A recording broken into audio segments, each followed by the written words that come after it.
لو مش عارف الحوار أنا أقولك مع دعاء كمال.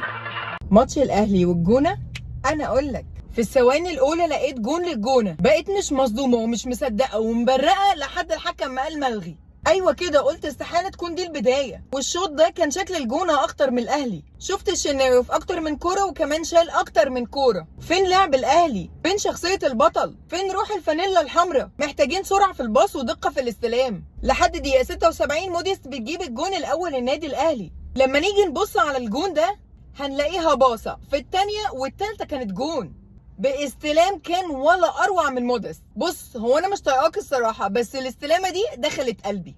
اخيرا عملت لنا حاجه تحلل بيهم القرشين اللي واخدهم. وبعدها في الوقت بدل الضايع الجونه بيجي لهم ضربه جزاء وبيتعادلوا مع الاهلي 1-1 في اخر الشوط الاول. يلا بينا ندوس لايك، ما تخافش اللايك ما بيعضش. بينا على الشوط الثاني. يا حاج كولر، عايزين تغييرات حلوه ومش في الدقيقه 70 ولا 80 وحياه ابوك.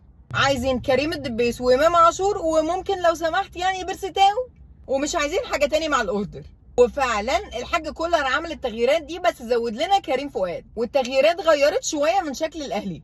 كان اخطر وبيهاجم وكان فيه سرعه نوعا ما. كان فين ده من الاول؟ بس الجونه قدر يوقف خطوره الاهلي وبيفقد الاهلي اول نقطتين في الموسم ده، وبيخلص الماتش على كده بالتعادل 1-1. سلام.